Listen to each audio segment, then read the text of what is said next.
పొట్టి శ్రీరాములు గారు ఈ రాష్ట్రం కోసం, తెలుగు రాష్ట్ర ప్రజల కోసం మరి జీవిత కాలం అంతా ఆయన పోరాటం చేసి అమరవీరులయ్యారు. మరి పొట్టి శ్రీరాములు గారి ఆశయాల్ని కొనసాగించవలసిన బాధ్యత మంది అని, ఏదైతే పొట్టి శ్రీరాములు గారి ఆశయాలని మన తెలుగు రాష్ట్రాల్లో తెలుగు ప్రజల ఆత్మగౌరవాన్ని కాపాడిన వ్యక్తి అన్న నందమూరి తారక రామారావు గారు. మరి అదే స్ఫూర్తితోనే ఈరోజు ప్రపంచ దేశాలన్నీ మన వైపే చూస్తున్నాయి. మరి మన రాష్ట్ర పరిస్థితి ఏంటో తెలుసు. మరి ఒక పక్క సంక్షేమ పథకాలు అందిస్తూ ఒక పక్క పరిశ్రమలు తీసుకొస్తూ మరి ఇలాంటి గొప్ప వ్యక్తులకు గుర్తించి ఈరోజు స్థలం కేటాయించి 58 అడుగులు విగ్రహాన్ని ఏర్పాటు చేయడం అంటే అది నాయకత్వం, అది బాధ్యత అన్న విషయాన్ని మీకందరికీ మరొక్కసారి తెలియజేస్తున్నాం. ఎందుకంటే చరిత్ర మనకు తెలుసు, భావితరాలకి తెలియాలి. మరి పొట్టి శ్రీరాములు గారి ఆశయాలను మనం కొనసాగించాలి.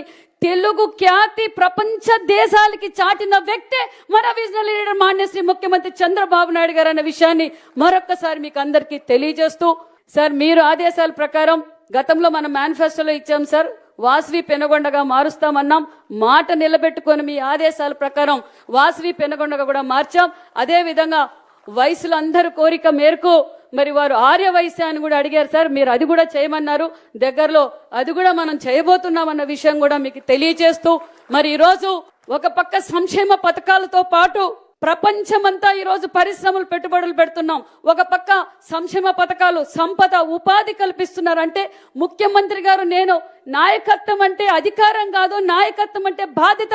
భావితరాలంతా రేపు రోజున అమరావతిలో భావితరాల్లో కోసం ఈరోజు రాజధాని నిర్మాణం చేస్తున్నాం. ఆ రాజధానిలో ఈ రోజు పొట్టి శ్రీరాములు గారి విగ్రహం పెట్టడం నిజంగా చాలా మంచి మెసేజ్ సార్. నిజంగా యువతకి ఇది చాలా అవసరం, నిజంగా చాలా మంచిదనే విషయం తెలియజేస్తూ ఇక్కడ విచ్చేసిన ప్రతి ఒక్కరూ మరి పొట్టి శ్రీరాములు గారి ఆశయాలని, తెలుగు ఖ్యాతిని అఖండ ప్రపంచ అఖండ దేశాలకు కూడా మనం గర్వంగా నిలిచేలా మనకు చంద్రబాబు నాయుడు గారు నిలువెత్తు నిదర్శనం అన్న విషయాన్ని కూడా మీకు అందరికీ తెలియజేస్తూ, ఆ రోజు అమరజీవి పొట్టి శ్రీరాములు గారు తెలుగు రాష్ట్రాల కోసం ఎలా పోరాటం చేశారు, ఈ రోజు మన విజనరీ లీడర్ ఈ వయసులో 75 సంవత్సరాల యువకుడు ఈ రోజు మన రాష్ట్రం కోసం కష్టపడుతున్నారు. కాబట్టి మనం అందరం చేదోడు వాదోడుగా ఉండి ఈ రాష్ట్రాన్ని స్వర్ణాంధ్రప్రదేశ్ గా మార్చడానికి మనం అందరూ సహకరించవలసిందిగా కోరుకుంటూ, నాకు అవకాశం ఇచ్చిన మీ అందరికీ నమస్కారాలు తెలియజేసుకుంటూ, జోహార్ పొట్టి శ్రీరాములు గారు.